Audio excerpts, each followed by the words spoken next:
Hello there. Thank you for joining the Nerdery. Coming in hot off the FedEx truck are the 4 figures from the Black Series Archive Wave 3. We are going to unbox and rank Commander Cody, Grand Admiral Thrawn, Hoth, Luke, and Han. Please stay tuned through the end to see the figures added to the Nerdery's Black Series display, and let me know in the comments which figure from this wave is your favorite. All 4 of these figures come in their standard archive cards.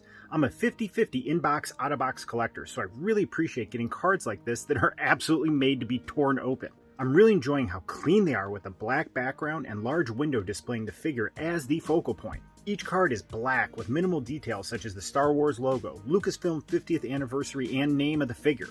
They each have grayscale art on the front plastic, and archive is denoted on the gray side of the card. Back of the card has the same grayscale art and a short description for each figure. I think the gold timeline is a neat touch at the bottom. It's really amazing what Star Wars has evolved into over the last 43 years. Let's liberate these figures and rank them. Please stay tuned until the end where I put each figure in their respective displays. Kicking us off at number 4 is Han Solo from Hoth.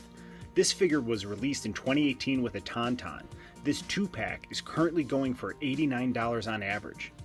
Seeing this figure immediately takes me back to Hoth. Han scanning the terrain with these binoculars right here, looking for Luke Skywalker. I really wish I could get Han to hold these binoculars better. So far, this is the best I've gotten it to look. My favorite part of this figure is the quilted jacket and furry hood. Check out the detail on this coat, man. I love that quilted pattern. You can see parts where it's like stretched and folding. Rebel rankings look really cool. Belt is well done and sits on him nicely. Gun fits perfect in holster. And then again, man, you just get to appreciate the quilted pattern. And then these are going to be the same boots that Luke has as well. Quick look at Han's blaster, which is nicely done. Appreciate the 3 tones of it. Luke actually has the same blaster as well. Han's hood is removable. There's a large slit in the back. Also, again, man, really appreciate that quilted design on the jacket. And the goggles are removable as well. All right, be honest. Does that just look really odd to you? I don't think I can unsee that now. I got to put the furry hood back on. Number 3 is Luke Skywalker Hoth. Wait, dude, what? Luke isn't number 1? Hoth Luke was released with a Wampa in 2015 in a 2-pack, the most expensive of the 4, averaging $93 on eBay.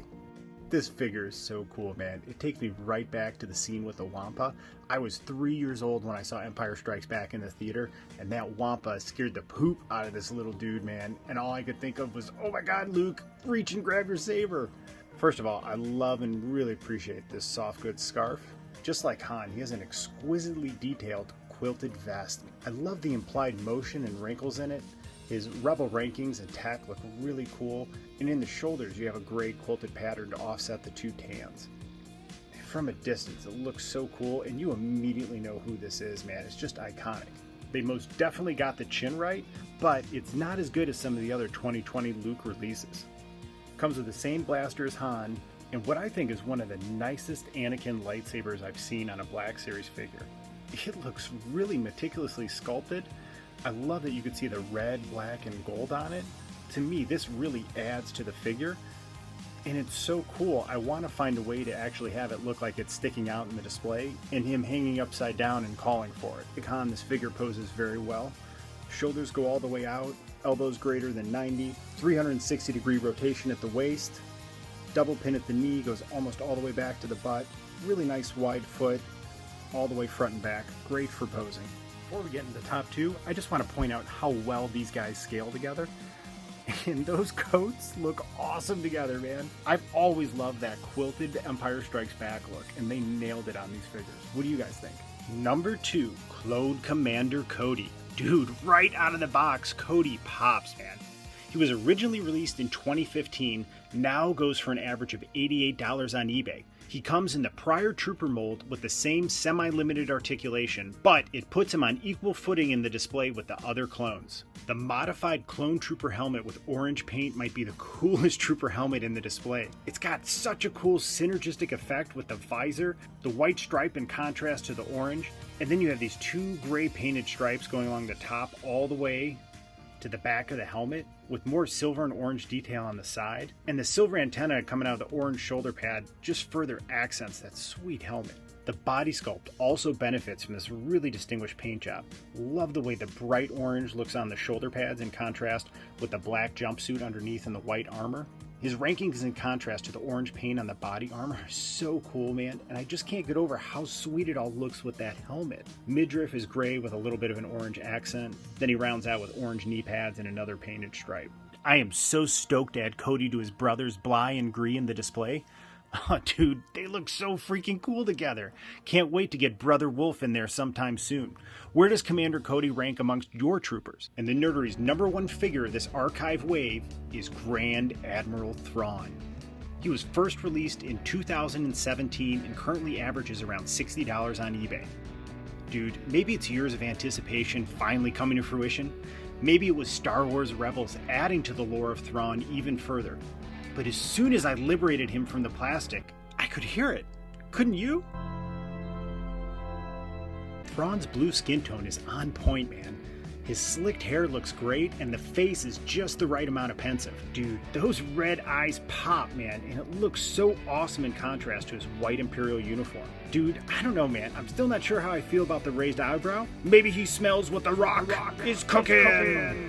Dude, I really enjoy the style of his Imperial uniform with the Admiral shoulder pads. Even though it's a similar mold to Admiral Krennic, it's much better executed. In contrast to Krennic, I really appreciate how Thrawn's white is more muted, and it definitely hits the LED light better in the display. His Imperial rankings are a darker tone with silver separation and has a nice sheen on them. And to top it all off, check out how sweet Thrawn looks with his white pants and black boots. Thrawn articulates the same as the other Imperial figures. Shoulder goes all the way out, greater than 90 degree at the elbow, 360 degree rotation at the waist, double pin knee joint, going almost all the way back to the butt. As nice as that is, I just want him to touch his chin because I really want to pose him pondering his next move in my display. There's a couple different options for him in the display, but when I close my eyes and picture him, what feels most like home is putting him with the Rebels. I think I'm going to pose him opposite of Ezra like they're having some awesome philosophical debate. I don't know about you, but I am so grateful that Hasbro does these archive waves. I missed out on all 4 of these figures the first time. I was so bummed out. But now I am filled with joy upon this new year. The Nerdery greatly benefited from adding these figures. They are all must-owns, and they immediately enhance 3 different displays of mine: Empire Strikes Back, Rebels, and the Clone Wars era. Please let me know in the comments below which figures are your favorite from this wave and how you plan to pose them in your displays. Please like, subscribe, and ring the bell to join the noble quest of building this action figure collection. See you real soon.